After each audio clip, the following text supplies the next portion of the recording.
Welcome to Everyday Buddhism, making every day better by applying the proven tools found in Buddhist concepts.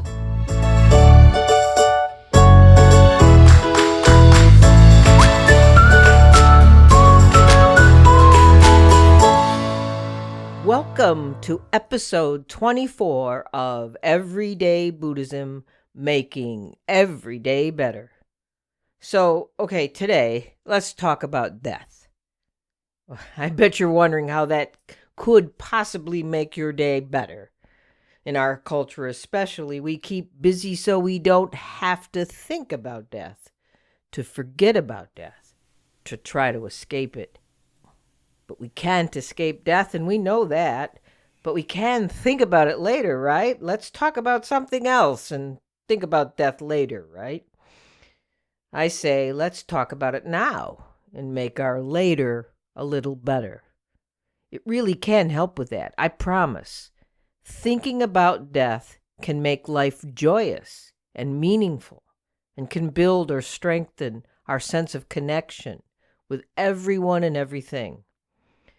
You know, meditating on death is a traditional Buddhist practice, and it's also a central practice with the Stoics. In the Satipatthana Sutta from the Pali Canon, which is best known for teaching mindfulness and what is now practiced in contemporary Vipassana, it goes into some not so pleasant detail about meditating on corpses in charnel grounds in ancient India, describing stages of decomposition that the ancients would observe. You know, I'm going to share a little from the sutra, but I warn those not quite up to listening that they should take their earbuds out for a minute or two. I'll pause here to give you a minute. Pause. Okay, now, the sutra describes, quote, a corpse thrown aside in a charnel ground, 1, 2, or 3 days dead, bloated, livid, and oozing matter, being devoured by crows, hawks, vultures, dogs, jackals, or various kinds of worms, eventually turning into bones, rotten and crumbling to dust. On observing this, the monk reminds himself that this body, too, is of the same nature. It will be like that. It is not exempt from that fate, unquote. Okay, you can put your earbuds back in now. You know, and the Stoics talked of death frequently, like in the Meditations of Marcus Aurelius, where he writes, quote, bear in mind that everything that exists is already fraying at the edges and in transition, subject to fragmentation and to rot, unquote. Death meditation is helpful in many ways, particularly today in our Western culture where dying and death are kept outside and away from our daily lives. Many of us have not observed someone dying, not even a loved one. Of course, we have all experienced the death of loved ones in our lives. Not all of us have been there when it's happening. I've observed people at the very end of life, very close to death, but I have not been there during the final stage. And I doubt if I'm unusual in this, even at 66 years old. But meditating or just thinking about death can help us live more fully. Reflecting on death can help us remember that the things we find attractive or desirable are, quote, shiny on the outside, but on the inside pitiful, as the Stoic philosopher Seneca put it. Remembering this helps put things in better perspective. You know, remember my talks about right view, where I said everything is about perspective. Soon we may not be around to grasp at those shiny things, and this helps us develop a sense of equanimity about things and circumstances in our lives. But death meditation isn't for everyone. I get that. If thinking about death elicits aversion or great fear and not equanimity, then it's best to stick with mindfulness meditation. Yet we can go too far the other way, not thinking about it at all because of a fear of death, denying it.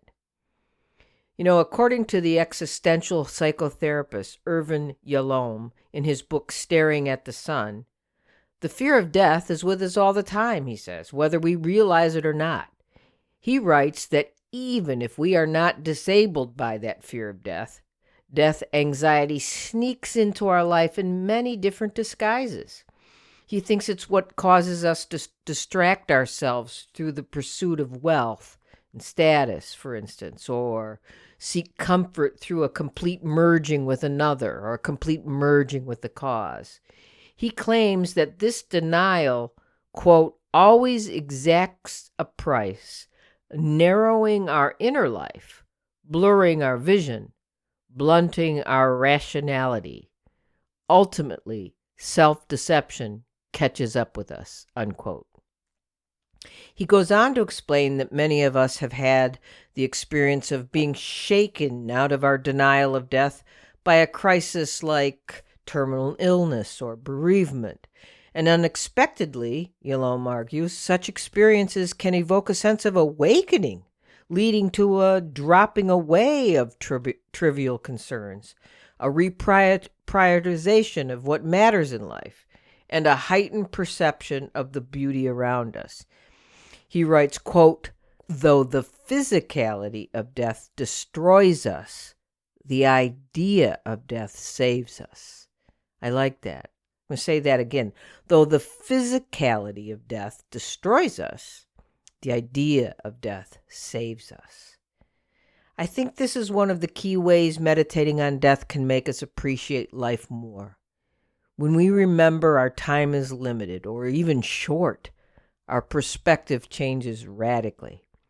We've probably all experienced this sort of in the days of like feeling good after having the flu, or the first days of walking without a cast, or during the hours and days following a natural disaster in our neighborhood, or as some of us experienced in the hours and days following September 11th, 2001. It's pain, sadness, and grief, but then the crystal clear realization of how beautiful life really is, and how beautiful everyone around us is, and how grateful we are to have them. We stop a little quicker when we are about to get angry with our children, spouse, coworker, and neighbors. The Stoics said it, and our teachers say it. Life is short, and death can happen at any time. We don't know when. This teaching of preparing to die, or as many great spiritual teachers, even like the Prophet Muhammad said, die before you die. Some of you may have heard about the book A Year to Live by Stephen and Andrea Levine. Stephen, who taught and wrote about death and dying, passed away from cancer in 2016, but was interviewed by Tricycle Magazine, and he answered the question, why is it so important to think about dying? Well, his answer, quote, because we are all going to die. If we could bring that reality into our heart, that would be practice unto itself, unquote. In that interview, he talked about how he shared with the Dalai Lama that they were working on a book called A Year to Live, exploring the practice of living as if the present year were our last. And the Dalai Lama questioned them that maybe if those who started the practice might run amok, and so Stephen phrased the Dalai Lama as if they had imagined the end was coming, wouldn't they just grab a lady or a guy and a bottle of tequila and head for the beach? But Stephen shared, no, that's not what they found out in their studies.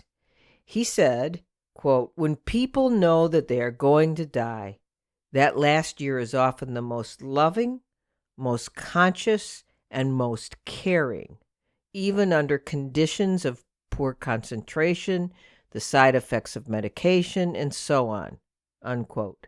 He ended up saying, so don't wait to die until you die. Practice now. The Dalai Lama teaches, quote, there are two ways to deal with suffering and problems. The one is simply to avoid the problem. That's one way. The other is to look directly at the problem and analyze it and make it familiar to oneself. See, in this way, I guess death is no different than any of the other issues we look at using Buddhist practice to make our lives better. We know the 3 marks of existence, as mentioned in the Dhammapada. They are the 3 things that characterize our very existence. Their impermanence, or anicca, unsatisfactoriness or suffering, called dukkha, and no self, or non-self, anatta. And we know we suffer from delusion about all 3 of those things, so much so that we suffer twice, or the so-called second arrow. We suffer over our own suffering. We know that things are impermanent, that everything is, all of our lives and everything and everyone in our lives. And we cling to things as if they are permanent, as if our very clinging can possibly make them permanent. And we know that the way to help alleviate our clinging and ultimately our suffering is to practice seeing things exactly as they are, not as we wish they would be. Doing what is important, meditating on our lives, meditating on our deaths. I think that's how you pronounce it. Sep Tulko Rinpoche, a respected teacher in the Gelugpa school, was interviewed by Buddha Weekly for their special issue called Learning How to Die and Why Meditating on Death May Bring Joy to Life, What the Buddhist Teachers Say About End of Life, Dying, and Palliative Care. He said, Rinpoche said, quote, "The purpose of death meditation is to inspire an energy to practice, even if for just 10 minutes a day." He said to think about what is more important, sending another text message or meditating for 10 minutes. He went on to relate a little story about something I think we're all familiar with in this culture. He said, "Just last week I was on the streetcar and I saw this man in his car sending text messages and smoking a cigarette and also sipping on coffee. He was doing 4 things at the same time: driving, texting, smoking, and drinking coffee. I thought to myself, why? Isn't that a bit stressful, trying to do 4 things at once? I could see he was stressed out. That's why he was smoking. I could see he was tired. That's why he was drinking coffee." Rinpoche's point was that we need to double-check our priorities to make sure we're spending each minute of our lives aligned with what we consider important. I'm currently in a 1-month class with the Todo Institute called Taking Action, Finishing the Unfinished or Unstarted. It's the class I promoted in my last episode with Greg Creech. In this class, we each select a project, and each of the classmates select their own project to work on through the month. The trick is to pick something that you will focus your energy on. It isn't so much that you will focus and do nothing else, but that you will maintain your focus on it every day, if only for 5 minutes a day. He has each student post their project, its status, obstacles to it, why it's important, and what you hope to give up to keep focused on it, and your hopes for the course overall. He also has you do something a little scary. He has you calculate how many days you have left to live. In that calculation exercise, he cautions that it may be hazardous to your comfort zone. This is the exercise which I'll share on my website for those of you brave enough to take a peek. Of course, none of us know when we will actually die, but the average number of days we can expect to live is 30,000 days. Assuming, for the moment, that you will have an average life expectancy, calculate how many days you have left to live. You get this figure by calculating how many days you've already lived, and then subtract that figure from 30,000. He then points to a time and date calendar found on the internet to help calculate that exact date. So, for those of you now wondering about how many days I have, it's 5,840 as of Wednesday, March 6th. Now, when we really look in the face of our own mortality and realize that we have a relatively small number of days to live, it fine-tunes our focus on what is really important. Thinking about what is really important can change the course of your actions. The project I first decided to do for this course this month was to make a little more progress on the book I'm writing. The book is called Making Every Day Better, Everyday Buddhism Tips and Tricks. And yes, this is a promotion, wink, wink. I'm hoping to have it published by early to midsummer. Of course, the book is a priority, and it is really important, but I have a great project manager who set up a schedule for me, and I've kept on or ahead of schedule, so it's going well. I could always make more progress, but it's going well. So I got thinking about what I would regret not doing if my life was coming to an end. I thought about the big accomplishments I've been doing since last year, starting, writing, hosting, distributing, and promoting this podcast, starting and hosting a Facebook Sangha based on the podcast, reading too many books to count to prepare for podcast interviews, writing my first book, and expanding the coaching segment of my career coaching and resume writing business. Because of all these quote-unquote urgent things, I seem to have to do all these urgent things I have to do to accomplish these commitments. The part of me that loves music and loves playing music got lost. I don't want to die without playing more music. My hopes for making this my course project is to have a more balanced life. I do meditate almost every day and do spiritual reading, but music has always had a wonderful influence on me, calming me, getting me out of my head, and opening my heart wider to include more play and joy.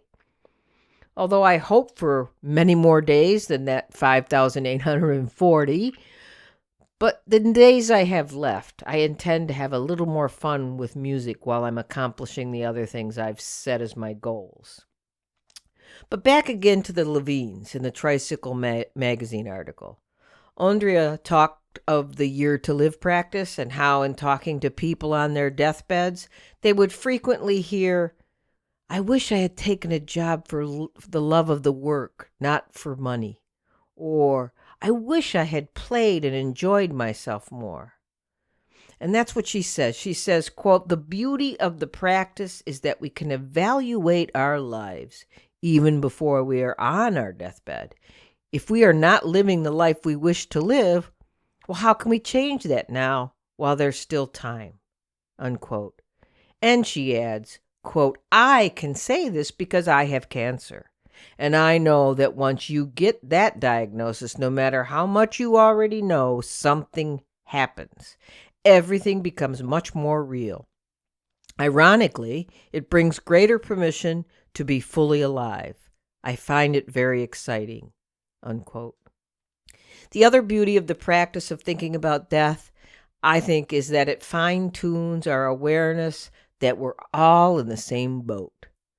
The boat that only averages 30,000 days on both the rough waters and the gentle rolling waves of life.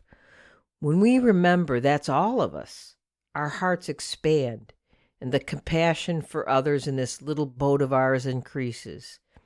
We wish that they would all experience gentle rolling waves, but feel tenderness toward them, knowing that they have had and will have to face scary whitewater moments in life. I thought of doing this podcast episode because of my grandmother. I was named Margaret Wendy Haylett in honor of my grandmother. I was given her first name, Margaret, even though my family always called me Wendy, and I have been Wendy ever since. I was very close to my grandmother, so I kept an M as my first initial throughout my life. I believe my grandmother is much of the inspiration behind my love of writing and my love of words. I spent most afternoons visiting my grandmother after school as an elementary school kid. My grandmother lived in a huge house just up the street from us in a little town in Ohio.